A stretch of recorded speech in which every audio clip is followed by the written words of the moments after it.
Hello friends. मैं विद्या Prabha learn with विद्या प्रभा में आप सभी का स्वागत करती हूँ। हम सभी जानते हैं कि बाल विकास, चाइल्ड एंड डेवलपमेंट पेडागोजी सभी टीचिंग एग्जाम के लिए समान रूप से इम्पॉर्टेंट हो जाता है, क्योंकि ये सभी टीचिंग एग्जाम में समान रूप से इससे प्रश्न पूछे जाते हैं। तो हम अभी डेवलपमेंट के पार्ट 3 पढ़ रहे हैं। हम सभी पिछले वीडियो में जाना था, शैशवावस्था के बारे में पढ़ा था कि शैशवावस्था क्या है।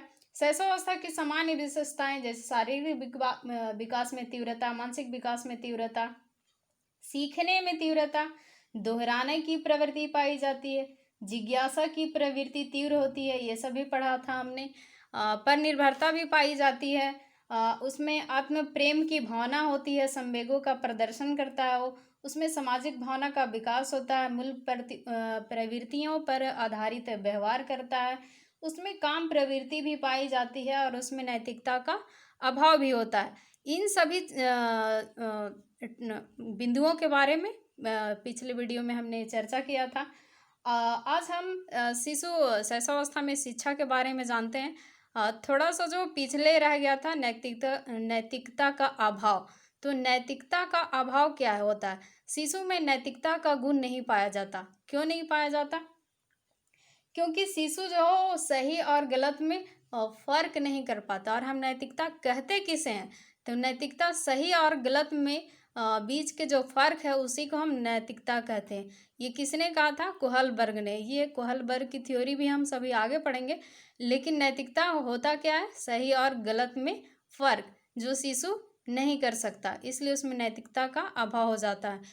वो जो चीज़ें उसे पसंद आती है वो किसी से भी ले सकता है। वो किसी से परमिशन नहीं लेना चाहता कि हम जो कर रहे हैं वो सही है या गलत। बस वो चीज़ें उसे पसंद आती है और वो वही काम करता है जिससे उसको खुशी मिलती है।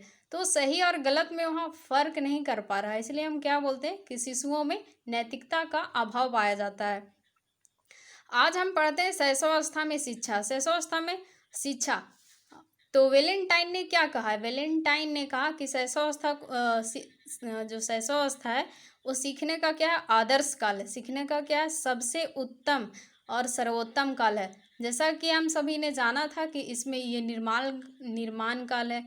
इसमें हमारा जीवन का जो भावी जिंदगी कैसा होगा, भावी जीवन हमारा क्या है, उसका आधार कहाँ छिपा हुआ? तो शैशवावस्था में। शैशवावस्था वो नींव है जिससे हम जो कि बाल्यावस्था और किशोरावस्था, इन दोनों को विकसित होने में जो योगदान देता है वो क्या है? शैशवावस्था है। तो अब हम सभी शैशवावस्था की शिक्षा के बारे में जानते हैं। वाटसन ने कहा कि विकास की अन्य किसी अवस्था की तुलना में शैशवावस्था में सीखने का क्षेत्र तथा तीव्रता क्या होती है? व्यापक होती है। कैसे? क्योंकि हम सभी जानते हैं, गिल्सन ने कहा था कि 3 साल का जो शिशु होता है उसमें लगभग 50% जो उसका मस्तिष्क है वो डेवलप हो जाता है। और 6 साल के प्रारंभ में और 5 साल के अंत में, कहने का मतलब शैशवावस्था जो है वो 5 साल कंप्लीट होने तक और 6 वर्ष के प्रारंभ में उसका जो मस्तिष्क है लगभग 90%, कितना? लगभग 90% विकसित हो जाता है। तो अगर शैशवावस्था में जो सिखाया जाए उसका बालक पे क्या होता है? एक अमिट प्रभाव पड़ता है। वो कभी भूलता नहीं है, वो ग्रहण करता है, क्योंकि उसका मस्तिष्क जो शैशवावस्था में हम सभी जानते हैं कि उसका मस्तिष्क क्या होता है? शिशु का ग्रहणशील होता है। अब ये शैशवावस्था के बारे में पढ़ना क्यों जरूरी है हम सबको? तो शैशवावस्था में बच्चे को जब हम पढ़ाएंगे तो कैसे पढ़ाएंगे? उसके विकासात्मक विशेषताओं को ध्यान में रखकर पढ़ाएंगे कि उसमें कौन कौन सी विशेषताएं हैं, उसके अनुसार हमें शिक्षा कैसे देनी चाहिए, उसको पढ़ाना कैसे है। इन सारी चीज़ों को ध्यान में रखकर शैशवावस्था में शिक्षा देनी चाहिए। अब शैशवावस्था में शिक्षा देने के लिए कौन कौन से पॉइंट इम्पॉर्टेंट हैं? तो है, पहला है वातावरण। तो कैसा वातावरण होना चाहिए? उचित वातावरण। कैसा वातावरण? उचित। एक ऐसा वातावरण जहाँ वो सुरक्षित, सहज और शांत, खुद को सहज महसूस कर सके, जहाँ वो आसानी से समझ सके, उसे सुरक्षा का डर ना हो, उसमें भय ना हो, या फिर उसे डांटना नहीं चाहिए। तो ऐसा वातावरण देना चाहिए जहाँ वो खेल खेल में सीख सके। वातावरण में उसके लिए प्रभावी हो, ऐसा वातावरण वातावरण देना चाहिए कि वो देख देख के चीज़ों को अपने अंदर समेट सके, सीख सके। इस तरह का उचित वातावरण प्रदान किया जाना चाहिए, जैसा कि प्ले स्कूल में किया जाता है। दूसरा है पालन पोषण। हम सभी जानते हैं कि शिशु का मस्तिष्क क्या होता है, ग्रहणशील होता है, और मस्तिष्क का जो डेवलपमेंट होता है वो कहाँ होता है, शैशवावस्था में होता है। तो उस समय जो शैशवावस्था में जो शारीरिक विकास होता है, वही क्या होता है, अन्य विकास के अन्य पक्षों के लिए क्या होता है, जिम्मेदार होता है। कौन? पालन पोषण जो है शारीरिक विकास के लिए सबसे ज़्यादा जिम्मेवार तथ्य है। कहने का मतलब कि अगर शारीरिक विकास नहीं होगा, शरीर में बीमारियां हो जाएंगी, शारीरिक डेवलपमेंट नहीं होगा, तो विकास के अन्य सभी पक्षों को प्रभावित करेगा, क्योंकि विकास के अन्य सभी पक्ष क्या हैं, एक दूसरे से जुड़े होते हैं। इसलिए बच्चों को संतुलित भोजन, स्वस्थ भौतिक वातावरण, परिवेश क्या है, सभी बहुत ही आवश्यक है बच्चों को डेवलपमेंट के लिए। तीसरा है स्नेहपूर्ण व्यवहार। क्या? स्नेहपूर्ण व्यवहार। शिशु की अपनी सभी आवश्यकताओं की पूर्ति के लिए अन्य सभी व्यक्तियों पर क्या होता है, निर्भर होता है। जो शिशु है, शिशु में क्या होती है, पर निर्भरता पाई जाती है, और सबसे ज़्यादा वो निर्भर कहाँ रहता है, माँ पे रहता है या परिवार के अन्य जनों पे रहता है। तो उसके साथ एक स्नेहपूर्ण व्यवहार होना चाहिए। कहने का मतलब है कि उसे बात बात पे डांटा ना जाए, फटकारा ना जाए, या छोटी छोटी सी गलतियों पे उसे पीटा ना जाए।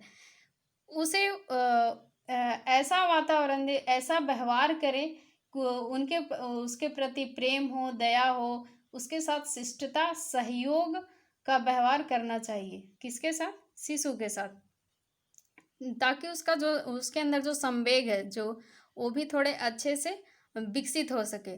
चौथा है जिज्ञासा की संतुष्टि। हम सभी ने जाना था, जो शिशु होता है वो क्या होता है, जो 4-5 साल का जो एज होता है, वो में बहुत क्वेश्चन करता है, बहुत चीज़ें पूछता है, हर चीज़ पूछता है। वो जैसे बोलेगा कि ये चंदा मामा मेरे साथ चल रहा है, ये सूरज कहाँ जा रहा है, वो गाड़ी इधर से क्यों आ रहा है, तो मिठाई कैसे बन रहा है। ज़्यादातर उस क्वेश्चन क्या से करता है कि ये क्या है, वो क्या है, इधर क्या है, वो क्यों ले गया। तो बहुत सारे उसके मन में सवाल होता है। अब जो कोई कोई होते हैं जो बच्चे को डांट देते हैं कि नहीं, चुप रहो, फालतू का बकवास मत करो, लेकिन उसकी जिज्ञासा बहुत तेज होती है, और उसका क्या, एक सेटिस्फाइड आंसर देना चाहिए, ताकि बच्चे संतुष्ट हो उसके आंसर से और कुछ सीख सके। ठीक, तो ये हुई कौन, जिज्ञासा की संतुष्टि। अब है सामाजिक भावना का विकास। सामाजिक भावना का विकास, जब जो बालक होता है, जब वो जन्म लेता है तो असहाय स्थिति में होता है, और जब 1-2 साल का होता है तो अपने अकेले खेलता है या अकेले में मस्त रहता है वो। लेकिन जब शैशवावस्था का अंतिम वर्ष 4-5 साल का जब वो हो जाता है, तो दूसरे बच्चों के साथ वो खेलने लगता है, पड़ोसियों के साथ खेलने लगता है, सामान को इधर उधर जो शेयर करने लगता है अपने दोस्तों के साथ। कौन? शिशु। तो शिशु में सामाजिक भावना के विकास के लिए क्या जरूरी है कि उसके माता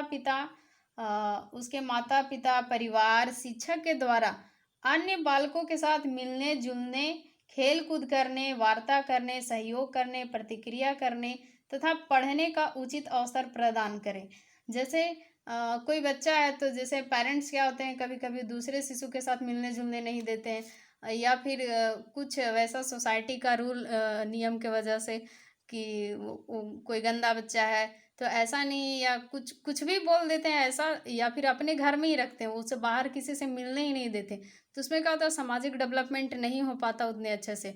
तो सामाजिक डेवलपमेंट के लिए क्या ज़रूरी है कि वो अन्य बच्चों से मिले, अन्य शिशुओं के साथ खेले, तभी उसमें क्या होगा, सामाजिक डेवलपमेंट का जो स्तर है वो बढ़ेगा। तो उसमें वार्ता करने का मतलब वार्तालाप, जो हम सभी करते हैं एक दूसरे से, वो शिशुओं को भी अधिक से अधिक प्रदान किया जाना चाहिए, ताकि वो सामाजिक भावना का विकास हो, उसके अंदर समझ डेवलपमेंट हो या विकसित हो सके। अब है मानसिक क्रियाओं का अवसर। मानसिक क्रियाओं का अवसर, मानसिक क्रियाओं का अवसर क्या? शैशवावस्था में मानसिक विकास क्या होता है? तेजी गति से होता है, ये हम सभी ने जाना। इसलिए बच्चों को प्रत्यक्षीकरण करने के लिए, परसेप्शन करने के लिए, कॉन्सेप्ट संप्रत्यय को विकसित करने के लिए, सोचने के लिए, विचारने के लिए तथा मानसिक क्रियाओं को अधिक से अधिक करने के लिए उसको क्या अवसर प्रदान करना चाहिए, ओकेजन उसको मिलना चाहिए, अवसर मिलना चाहिए, ताकि वो मानसिक क्रियाएं सही से कर सके। अब एक यहाँ शब्द आया प्रत्यक्षीकरण।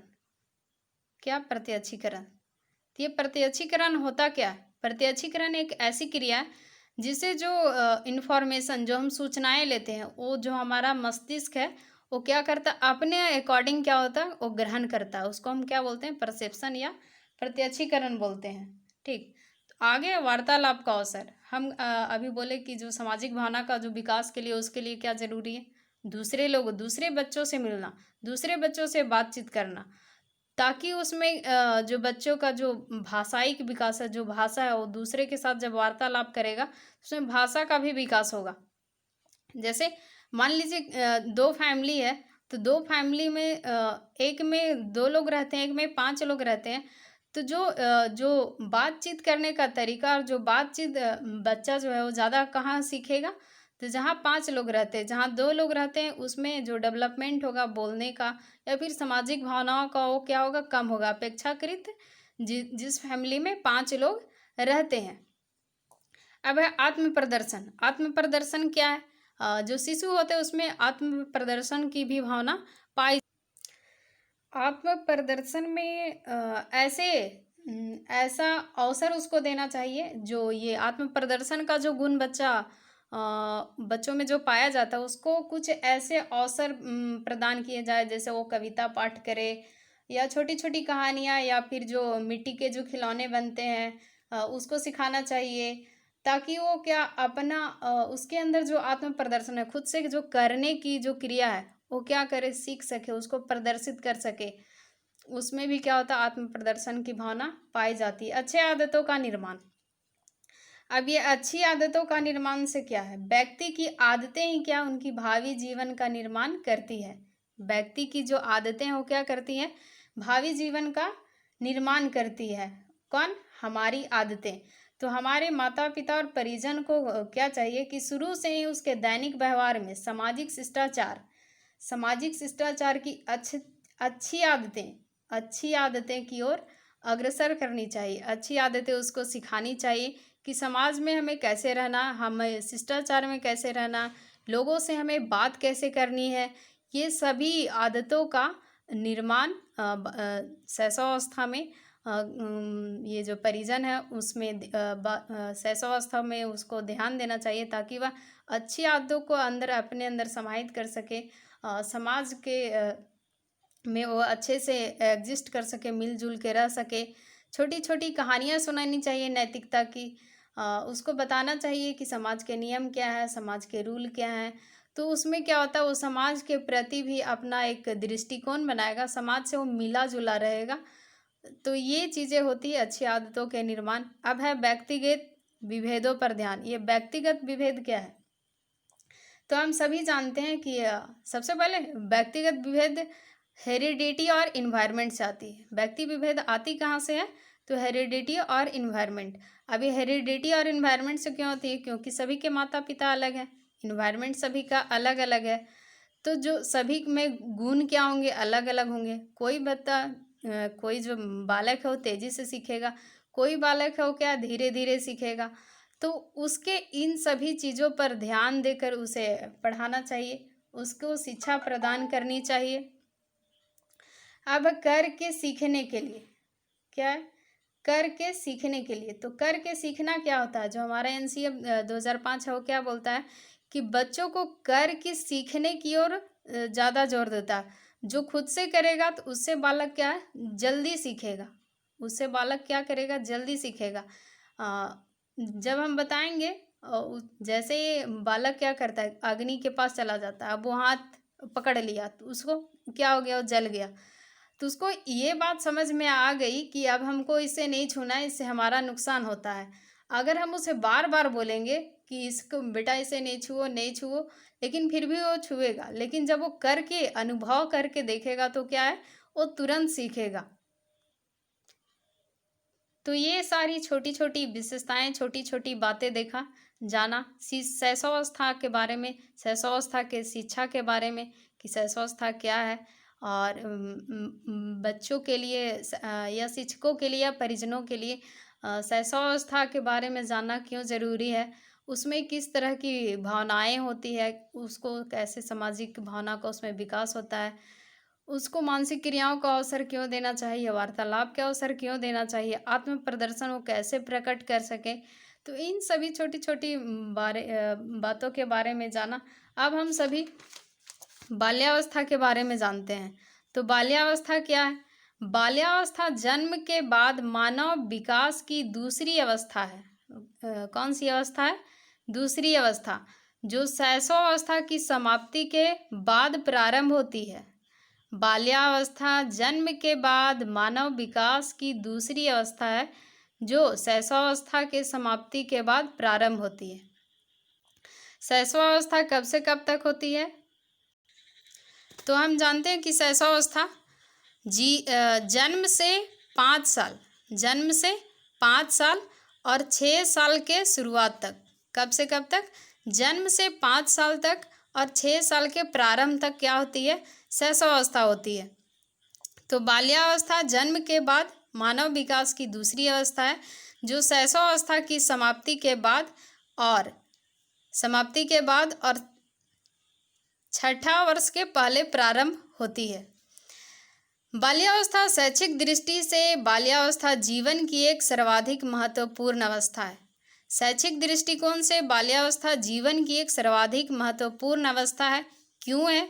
क्योंकि शिशु जो है, जो बालक है, इसमें स्कूल जाना प्रारंभ करता है, वो समाज से मिलना प्रारंभ करता है, जीवन को अपने वास्तविक दुनिया में प्रकट होता है। कौन? बाल्यावस्था बालक। कब? बाल्यावस्था में। इस अवस्था में बालक अपनी आदतों, व्यवहार, रुचियों, इच्छाओं आदि प्रारूपों का निर्माण कर लेता है। कौन? बालक अपनी आदतों, व्यवहार, रुचियों आदि प्रारूपों का निर्माण कर लेता है, जिन्हें बाद में रूपांतरित करना प्रायः अत्यंत कठिन होता है। कहने का मतलब है कि जो बालक है, उसका जो व्यवहार है, रुचि है, उसकी इच्छा है, उसका यहाँ निर्माण कर लेता है। आप बाद में उसे चाह कर भी तुरंत बदल नहीं सकते। जो उसकी आदत आ गई बाल्यावस्था में, वो जल्दी बदला नहीं जा सकता, उसे बदलना अत्यंत कठिन होता है। इस अवस्था को प्रारंभिक विद्यालय की आयु भी कहा जाता है। अब बाल्यावस्था के ये उपनाम, क्या क्या उपनाम है? तो प्रारंभिक विद्यालय की आयु की अवस्था, प्रारंभिक विद्यालय की आयु की अवस्था। बालकों में स्फूर्ति है, वो क्या होती है? अधिक होती है। उसके कारण से हम क्या बोलते हैं? स्फूर्ति की अवस्था या स्मार्ट एज। ये क्वेश्चन पूछा गया है। एक प्रारंभिक विद्यालय की आयु किसे कहा जाता है? तो बाल्यावस्था को। और स्फूर्ति, स्मार्ट एज किसे कहा जाता है? तो भी बाल्यावस्था को। इसे और भी क्या कहा जाता है? गंदी अवस्था। क्या बोलते हैं? Dirty age. गंदी अवस्था भी कहा जाता है। किसे? बालक को, बाल्यावस्था को। अब क्यों कहा जाता है? क्योंकि इस एज में बच्चा क्या करता है? खेल कूद, भाग दौड़, उछल कूद में इतना व्यस्त रहता है कि वो खुद पर ध्यान नहीं दे पाता कि मेरा शर्ट गंदा है या मैं कैसा दिख रहा हूँ। तो इस वजह से वो अपना शारीरिक देखभाल नहीं कर पाता। इस वजह से वो क्या होता है?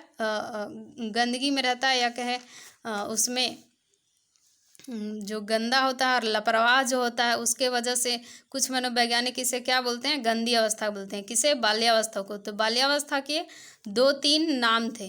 कौन कौन? गंदी अवस्था, स्मार्ट एज, प्रारंभिक विद्यालय की आयु। ये तीनों क्या थे? बाल्यावस्था के उपनाम, जो एग्जाम में पूछे जाते हैं। अब हम बाल्यावस्था की कुछ विशेषताएं देख लेते हैं। पहला है शारीरिक व मानसिक विकास में स्थिरता। इस अवस्था में चंचलता कम होने लगती है, उसका मस्तिष्क परिपक्व सा दिखाई पड़ता है तथा वह वयस्कों के समान व्यवहार करना चाहता है। रॉस ने इसे मिथ्या परिपक्वता का काल कहा है या छद्म परिपक्वता। अब चंचलता कम होने लगती है। चंचलता कम होने का मतलब है जब बालक शैशवावस्था में होता है तो अधिक चंचल होता है, इधर उधर बहुत बहुत चंचल सा होता है। मीन्स कहने का मतलब ध्यान स्थिर नहीं होता, उसका भटकते रहता है हमेशा। लेकिन जब वो बाल्यावस्था में पहुंचता है तो उसकी चंचलता थोड़ी सी कम होती है। उसका मस्तिष्क का होता है थोड़ा सा परिपक्व होता है, परिपक्व होता है, और वो वयस्कों के समान व्यवहार करना चाहता है। वो चाहता है कि मुझे भी कोई कहे कि बड़ा वाह, तुम बहुत बड़े हो, तुम बहुत अच्छे हो, वाह देखो ये इतना बड़ा बच्चा नहीं कर पाया, तुम तो कर, मतलब वो तारीफ चाहता है, खुद का तारीफ चाहता है। वो चाहता है कि मुझे भी सब लोग बड़ा माने, मैं छोटा नहीं हूँ। तो क्या है, एक मिथ्या परिपक्वता, मतलब वो परिपक्व दिखाने का प्रयास करता है। कौन? बालक। इसीलिए रॉस ने इसे क्या कहा? मिथ्या परिपक्वता का काल कहा। अब है मानसिक योग्यताओं में वृद्धि।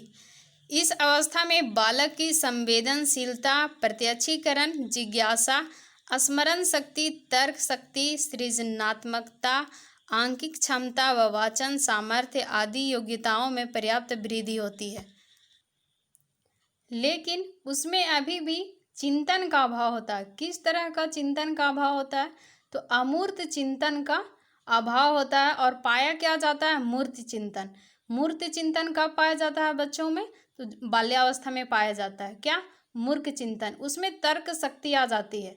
अब ऐसा नहीं, किसी भी चीज़ को, कोई जो घटना होता है उसको देखकर वो तर्क करता है कि ये सही है या गलत है, उसको देख के वो तर्क कर सकता। उसकी स्मरण जो याद करने की जो शक्ति हो, उसमें क्या होती है?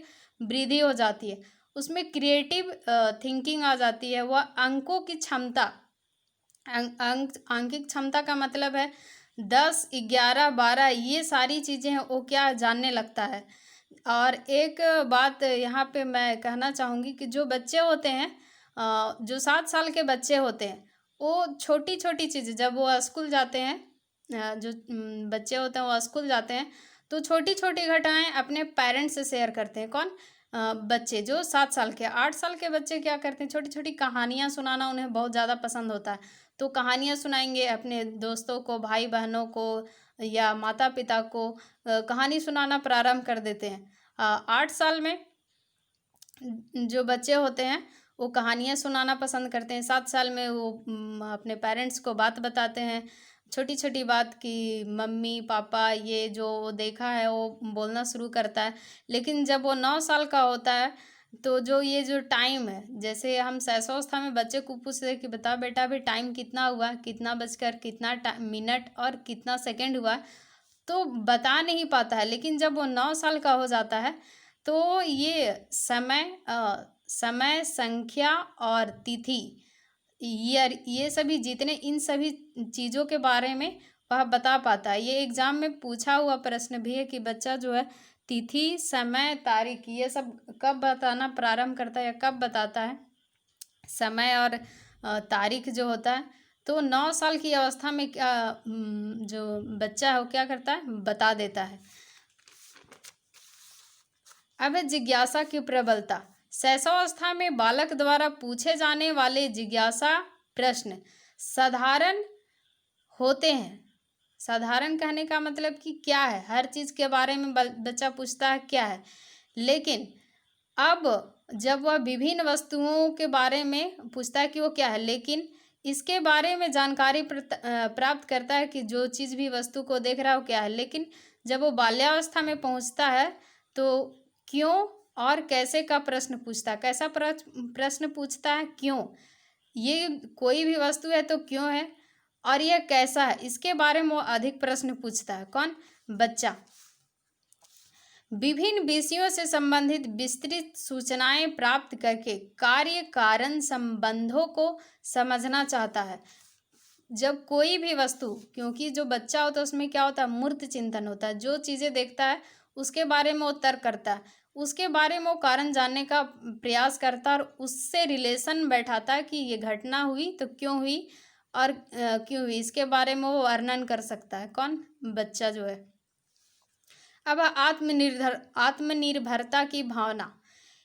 इस अवस्था में आत्मनिर्भरता की भावना व समर्था का भाव विकसित होता जाता है तथा वह अपने अधिकाधिक कार्यों को स्वयं करना चाहता है। अब आत्मनिर्भरता ऐसा नहीं कि वो फाइनेंशियल डिपेंडेंस हो गया है, वो आत्मनिर्भरता नहीं।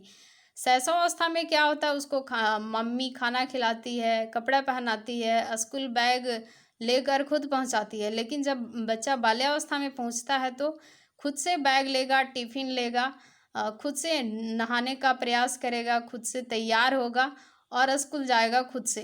तो ये क्या है, आत्मनिर्भर बनता है कब, बाल्यावस्था में। अब रचनात्मक कार्यों में रुचि। लड़के रचनात्मक कार्य, लड़के बगीचे में काम करने या लड़की कागज या अन्य किसी वस्तु से कुछ खिलौने आदि बनाने जैसे कार्यों में आनंद की प्राप्ति का अनुभव करते हैं। कौन, जो बच्चे हैं, बालक हैं, लड़के खासकर, वो क्या करते हैं, बगीचे में लकड़ी कागज का नाव बना दिया या लकड़ी का कुछ ऐसा खिलौना बना दिया। तो उन सारे चीज़ों को, कार्यों को करने में जो लड़के होते हैं, बच्चे, वो आनंद प्राप्त करते हैं। अब लड़कियां क्या करती है, लड़कियां सिलाई, बुनाई, कढ़ाई या रसोई से संबंधित कार्यों को करने में रुचि लेने लगती है। कहने का मतलब है, जो लड़की, जो बच्ची होती है, अपने माँ के साथ रहती है, तो जो माँ करती है वो देख कर करती है। माँ चूड़ी पहनेगी तो वो भी चूड़ी पहनेगी। माँ जैसे जैसे करती है, लड़कियां भी क्या करती है, वैसे वैसे करती है देखकर। कौन, जो ये लड़कियां करती हैं कब, बाल्यावस्था में करती है। कब, बाल्यावस्था में। अब है सामाजिक तथा नैतिक गुणों का विकास। क्या, सामाजिक तथा नैतिक गुणों का विकास। बालक का व्यवहार दूसरों की प्रशंसा तथा निंदा पर आधारित रहता है, जिसके फलस्वरूप उसमें अनेक सामाजिक तथा नैतिक गुणों जैसे आज्ञा पालन, सहयोग, सहनशीलता, ईमानदारी, सत्यता, सद्भावना, सहानुभूति, आत्मनियंत्रण, अनुशासन आदि का विकास होने लगता है।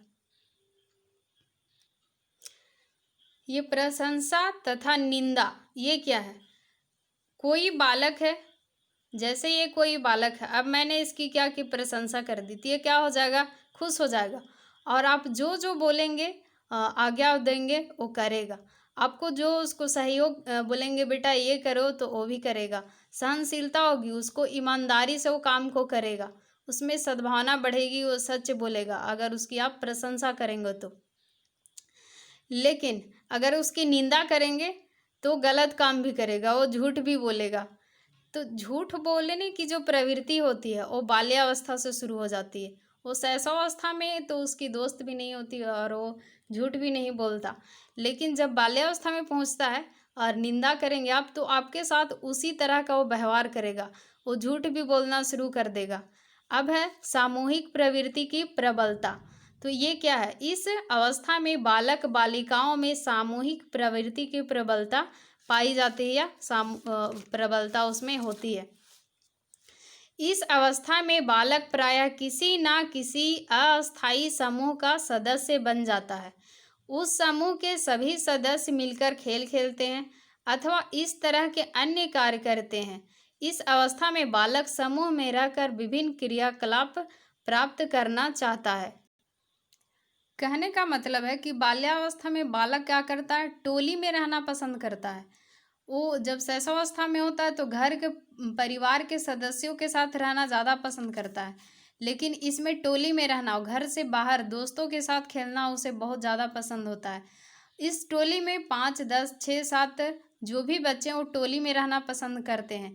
और इस अवस्था में क्या होता है, काम प्रवृत्ति की न्यूनता होती है। लड़के लड़कों के साथ दोस्ती करते हैं और लड़कियां लड़कियों के साथ दोस्ती करती है। वो मिलकर खेल खेलते हैं, वो ग्रुप में एक नियम भी बनाते हैं। कौन, जो बच्चे होते हैं बाल्यावस्था के, अगर कोई नियम तोड़ दे तो उसे क्या करते हैं, उसे टोली से बाहर भी कर देंगे। जो बाल्यावस्था के बच्चे होते हैं, बहुत तरह के। और एक जो क्वेश्चन आता है कि बच्चे में सामाजिक भावना का सबसे ज़्यादा विकास कहाँ होता है, तो खेल के मैदान में। घर से ज़्यादा उनका जो सामाजिक डेवलपमेंट है, सामाजिक जो विकास है, वो कहाँ होगा, खेल के मैदान में होगा। घर में नहीं होगा, क्योंकि वो वहाँ पे अपने नियम बनाते, अपने अनुसार नियम बनाते। समाज में जो जो नियम है उसके अनुसार वो अपने टोली के सदस्यों के साथ खुद का नियम बनाते हैं और उसका पालन भी करते हैं। अगर कोई नियम को तोड़ दे तो उसे अ, अलग कर देते हैं। कौन? बाल्यावस्था में जो बच्चे होते हैं वो टोली में खेलते हैं और इस तरह के कार्य करते हैं जो परिपक्व, जो एक बड़े लोग करते हैं। उनका एक कह सके तो दिखावा करते हैं, खुद के अंदर वो परिपक्वता दिखाते हैं कि हम भी परिपक्व हैं, हम भी समाज के नियमों का पालन करते हैं। हम हाँ, समाज हमें भी मान्यता दे कि हम भी अ, समाज के अंग हैं। अब है बहिर्मुखी व्यक्तित्व का विकास। बहिर्मुखी व्यक्तित्व का विकास। शैशवावस्था में शिशु अंतर्मुखी होता है, वह एकांत प्रिय तथा केवल अपने में रुचि रखता है। लेकिन बाल्यावस्था में बालक धीरे धीरे बहिर्मुखी होने लगता है और वह बाह्य जगत में रुचि लेता है। जब बालक क्या होता है, शैशवावस्था में होता है तो अकेले खेलना पसंद करता है। आप उसे खिलौने दे देते हैं, वो खुद खेलता रहता है, उसे और किसी से मतलब नहीं है। लेकिन जब बाल्यावस्था में पहुंचता है तो क्या होता है, टोली बनाने लगता है, बाहर खेलने में ज़्यादा रुचि लेता है, दोस्तों के साथ टोली में रहता है और अपने नियम बनाता है, वो परिपक्वता के समान दिखाता है। वास्तविक जगत से वो तर्क, घटनाओं के प्रति वो क्या करता है, तर्क करने लगता है, उसका कारण जानने का प्रयास करता है और उस कारण से कौन सी घटना हुई इसको भी जानने का प्रयास करता है। वो एक रिलेशन बैठाता है कारण और घटना के बीच में। संग्रह प्रवृत्ति। जब बच्चे होते हैं वो क्या करते हैं, कांच की गोलियों, डाक टिकटों, मशीन के कलपुर्जों, पत्थर के टुकड़ों, खिलौनों, माचिस की डिब्बी आदि का संग्रह करने में विशेष रुचि लेते हैं। जैसे कि हम सभी जब बच्चे थे या बच्चे रहे होंगे तो उस समय हम लोग जो डिब्बी होती है, जो माचिस की डिब्बी, उससे हम लोग रेल बनाते थे, खिलौने को टुकड़ों को सहेज के रखते थे, गुड़िया बनाते थे, या फिर जो अंटा आता है उससे हम लोग खेला करते थे। तो और उन सभी चीज़ों का, वो टूटी फूटी चीज़ों, ये डाक टिकटों जो होती है, हम लोग उसे संग्रह करके रखते थे। हम लोग भी उस तरह का व्यवहार करते थे जैसा समाज में वो व्यवहार किया जाता है। जैसे टिकट है तो टिकट हमने काट दी, रेलगाड़ी में बैठ गए, भले रेलगाड़ी ना हो। तो इन सभी चीज़ों की संग्रह की प्रवृत्ति कब पाई जाती है, तो बाल्यावस्था में पाई जाती है। उसके बाद है काम प्रवृत्ति की न्यूनता। मनोविश्लेषणवादियों के अनुसार यद्यपि शैशवावस्था में काम प्रवृत्ति होती है, लेकिन बाल्यावस्था में बालक स्व प्रेम तथा पिता व मातृ प्रेम का जो विरोधी काम ग्रंथियाँ, वो लगभग क्या होती है, समाप्त हो जाती है। जैसा कि शैशवावस्था में क्या होता है, लड़कियों में कौन सा ग्रंथि होता है, इलेक्ट्रा ग्रंथि होता है, जो उसके पिता के प्रति प्रेम को दर्शाता है। और जो बालक होते हैं, लड़के होते हैं, उसमें माता के प्रति कौन सी ग्रंथि पाई जाती है, ओडिपस। बालक बालिकाएं अपना अधिकांश समय पढ़ने लिखने व खेलने कूदने संबंधी कार्यों में व्यतीत करने लगते हैं। जो बच्चे हैं, लड़के लड़कियां जो बाल्यावस्था है वो क्या करते हैं, सबसे ज़्यादा समय किस में देते हैं, पढ़ने लिखने में और खेलने कूदने में।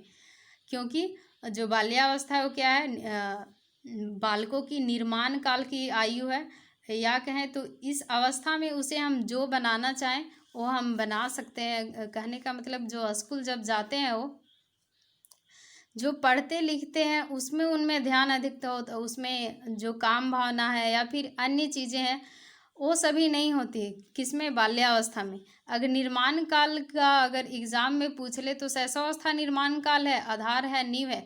लेकिन अगर शैशवावस्था ना हो और बाल्यावस्था दिया हो तो उसमें भी हम निर्माण काल को सही आंसर कर सकते हैं। अब है रुचियों में परिवर्तन। बाल्यावस्था के दौरान बालक की रुचियों में निरंतर परिवर्तन होता रहता है। वह कभी कुछ पसंद करता है तो कभी कुछ अन्य पसंद करता है। वातावरण के साथ समूह में परिवर्तन के साथ साथ बालक बालिकाओं की रुचियां व्यापक रूप में परिवर्तित होती रहती है। अब ये रुचियां परिवर्तित होती कैसे हैं? जब हम लोग छोटे थे तो हम लोग से पूछा जाता है, बताओ बेटे क्या बनोगे, तो हम कभी बोलते थे डॉक्टर, किसी ने कह दिया नहीं इंजीनियर बहुत बड़ा होता है, तब हम क्या कहते हैं कि नहीं हम इंजीनियर बनेंगे। कभी किसी ने कहा नहीं वो जो टीचर है ना वो बड़े होते हैं, तो हम लोग कहते हैं हाँ अब टीचर बनेंगे। तो क्या होती है, रुचियों में परिवर्तन पाया जाता है, वो स्थायी नहीं होता है कि हम क्या बनेंगे क्या नहीं बनेंगे, कभी ये बनेंगे कभी वो बनेंगे। तो हमारी पसंद नापसंद यहाँ बदलती रहती है। कब? बाल्यावस्था में। तो ये सभी बाल्यावस्था के कुछ छोटे छोटे छोटी छोटी बातें थी जो आज हम सभी ने बाल्यावस्था के बारे में जाना। मानव विकास के क्रम में यदि शैशवावस्था क्या है, शैशवावस्था विकास की नींव है। शैशवावस्था क्या है? विकास की नींव, कि हमारा भावी जीवन में विकास कितना होगा। तो बाल्यावस्था क्या? उसकी आधारशिला है जिसके ऊपर भावी जीवन की इमारत निर्मित होती है। ठीक, तो ये हमने बाल्यावस्था के बारे में जाना। हरलॉक कहते हैं कि उत्तर बाल्यावस्था 6 वर्ष की आयु से लेकर यौनिक परिपक्वता के आरंभ होने तक और 11 और 12 वर्षों के बीच होती है। कुछ लोग का कहना है कि शैशवावस्था 2 सप्ताह के बाद से शुरू हो जाता है जो 2 वर्ष तक चलता है, और 2 वर्ष के बाद पूर्व बाल्यावस्था शुरू हो जाती है जो लगभग 6 वर्ष तक चलती है। लेकिन कुपुस्वामी के अनुसार यह अवस्था जन्म से केवल 3 वर्ष तक चलती है और 3 से 6 वर्ष की अवस्था पूरी बाल्यावस्था होती है। रॉस क्या कहते हैं कि बालक की रुचि प्रमुख रूप से व्यवहारिक होती है। हरलॉक बाल्यावस्था का समय धीमी और अपेक्षाकृत एक रूप में वृद्धि होता है। तो ये सारे जो मनोवैज्ञानिक है सभी के क्या अलग अलग मत है, अलग अलग विचार हैं। तो लेकिन हम जो बाल्यावस्था पढ़ रहे हैं वो जनरल व्यू है जो 5 से 12 साल तक का कह लें, 12 साल का अंत और 13 साल का स्टार्टिंग पीरियड, ये क्या है? बाल्यावस्था का एज, या कभी 5 से 11 साल या 12 साल, ये दोनों देता है। तो ये हम सभी बाल्यावस्था के छोटी छोटी विशेषताओं छोटी छोटी बातें के बारे में जाना। आपको वीडियो कैसा लगा ये हमें ज़रूर बताएं, और इसमें कौन कौन से पॉइंट जो बिंदु है वो छूट गए ये भी हमें बताएं। धन्यवाद।